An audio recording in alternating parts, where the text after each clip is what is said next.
रूस का बड़ा हमला हुआ है। रिहायशी इलाकों, स्कूल को निशाना बनाया जा रहा है। इस वक्त की बड़ी खबर हम आपको बता रहे हैं, मिकोलाइव शहर में रूसी सेना की तरफ से बड़ा हमला किया गया है और रूसी बमबारी में आपको बता दें 10 लोगों की मौत हो गई है और इस हमले में 40 लोग घायल हुए हैं। जंग का 41वां दिन है। वार पलटवार दोनों तरफ से देखने को मिल रहा है और अब युद्ध के मैदान से यह बड़ी खबर सामने आ रही है मिकोलाइव से, जहां पर रूसी बमबारी में 10 लोगों की मौत हो गई है और इस हमले में 40 लोग घायल हुए हैं। और इस अटैक में जो ये मिकोलाइव में हुआ है उसमें रिहायशी इलाकों को निशाना बनाया गया है। तो ये बड़ी खबर हम आप तक पहुंचा रहे हैं और बड़ी खबर आपको बता दें कि जिस तरह से वार पलटवार का सिलसिला जंग के मैदान में नजर आ रहा है और अब बड़ी खबर यूक्रेन के शहर स्टेका से है, जहां रूस की सेना ने भीषण बर्बादी की है। यानी भारी बमबारी वहां पर भी देखने को मिल रही है। मिसाइल अटैक इस शहर पर किए जा रहे हैं और रूसी हमले में इमारतें, मकान, स्कूल सभी तबाह हो गए। और तस्वीर ये देखिए यूक्रेन के स्टेका से जो सामने आई है, उसके बाद पूरा शहर खंडर और कब्रगाह में तब्दील हो चुका है। लगातार मिसाइल से इस शहर पर रूसी सेना ने एक के बाद एक कई हमले वहां पर किए हैं और रिहायशी इलाके, चाहे वो स्कूल हो, अस्पताल हो, लोगों के घर हो, किसी को नहीं छोड़ा गया। सबको मिसाइल बमबारी में तबाह कर दिया गया है। और रूस की सेना ने सबसे पहले यूक्रेन के मारिउपोल शहर में जबरदस्त बर्बादी की। पूरा शहर खंडर में तब्दील हो चुका है। तबाही की तस्वीर एक एक कोने से देखी गई है। फिर यही तस्वीर यूक्रेन के शहर बूचा से सामने दिखी और अब यही तस्वीर यूक्रेन के शहर स्टेंका से आई है, जहां रूस की सेना ने भीषण बर्बादी की है। पूरा शहर जल उठा है। ये 3 तस्वीर आप देखिए किस तरीके से तबाही की शुरुआत मारिउपोल शहर से होती है और फिर बूचा में सीधे तौर पर आम लोगों को मौत के घाट उतारा जाता है। 400 से ज्यादा ऐसे सिविलियंस हैं जिस पर रूस की सेना ने हमले किए, जिनकी जान जा चुकी है। और ये नरसंहार जिसको लेकर सीधे तौर पर ज़ेलेंस्की कह रहे हैं कि इसके लिए पूरी तरीके से पुतिन जिम्मेदार है। और अब स्टेंका पर भी हमले लगातार तेज होते हुए रूस की सेना की तरफ से चारों तरफ तबाही के निशान। और 40 दिन बीत जाने के बाद सवाल यही है कि आखिर इस युद्ध का भविष्य क्या कुछ होगा। और रूस और यूक्रेन के बीच चल रही जंग ने यूक्रेन के राष्ट्रपति वोलोदिमीर ज़ेलेंस्की की नींद उड़ाकर रख रखी है। ये हालात तब के हैं जब कीव से सटा शहर बूचा यूक्रेन के कब्जे में आ चुका है। दावा यह किया जा रहा है कि बूचा शहर में मची तबाही ने जहां राष्ट्रपति ज़ेलेंस्की को विचलित कर रखा है, तो वहीं दुनिया के तमाम ऐसे देश हैं जो कि बूचा के हालात को देखकर रूस के राष्ट्रपति पुतिन को आंखें दिखा रहे हैं। आखिर क्या है रूस बूचा में रूस की बर्बरता वाली साजिश, आपको दिखाते हैं।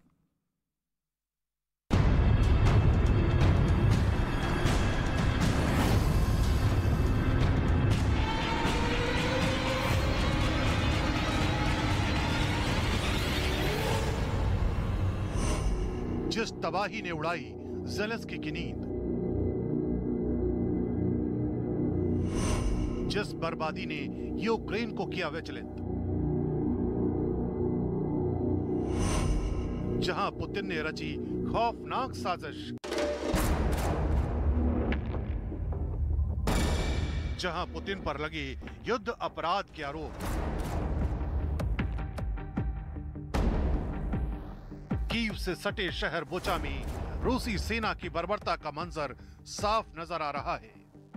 भले ही ये शहर यूक्रेन के कब्जे में आ चुका है, लेकिन इस शहर में रूसी सेना के भयावह हमले ने जो तस्वीर उकेरी है वो किसी के भी रोंगटे खड़े कर सकती है। खुद यूक्रेन के राष्ट्रपति वोलोदिमीर ज़ेलेंस्की के लिए ये पहला मौका था जब वो राजधानी कीव से निकलकर बुचा पहुंचे, जहां उन्होंने आम लोगों से मुलाकात की और हालात जल्द ठीक होने का लोगों को भरोसा दिलाया। इस दौरान उन्होंने नरसंहार के लिए रूस को जिम्मेदार ठहराया। Когда заходят наши войска и деоккупируют те или иные территории, вы видите, что происходит. Очень сложно разговаривать, когда ты видишь то, что они тут натворили. असल में यूक्रेन से उसकी राजधानी कीव को हथियाने के लिए रूस ने उसके पास बुचा जैसे छोटे शहर को मोहरा बनाया था और वहां करीब 1 महीने से बम गोले दाग कर कोहराम मचाया हुआ था। लेकिन जब कुछ हाथ नहीं आया तो रूस की सेना बुचा से पीछे हट गई। जैसे ही बुचा की डोर यूक्रेन के हाथों में आई, उसने वहां रूस की बर्बरता की पोल खोलने का दावा करती तस्वीरें दुनिया के सामने पेश कर दी। लेकिन रूस ने बुचा की तस्वीरों को बिल्कुल फर्जी और यूक्रेन और पश्चिमी देशों के मीडिया की उसे बदनाम करने की साजिश बताया। लेकिन रूस ने दो टूक कहा कि उसने बुचा शहर में एक भी आम नागरिक को छुआ तक नहीं। रूस ने दावा किया कि बुचा में जंग के दौरान किसी भी शख्स को रोका टोका नहीं गया। लोग आराम से इधर उधर आ जा रहे थे, मोबाइल फोन पर बात कर रहे थे। इतना ही नहीं, रूस ने कहा कि तुर्की में हुई शांति वार्ता के अगले दिन यानी 30 मार्च को रूस की सेना की सभी टुकड़ियां बुचा से निकल आई थी, जिसके 4 दिन बाद बुचा से शवों की तस्वीरें सामने आई। रूस का कहना है कि इतने दिन में लाश अकड़ने लगती है, लेकिन यूक्रेन की जारी तस्वीरों में किसी भी लाश में अकड़न का नहीं होना शक पैदा करता है।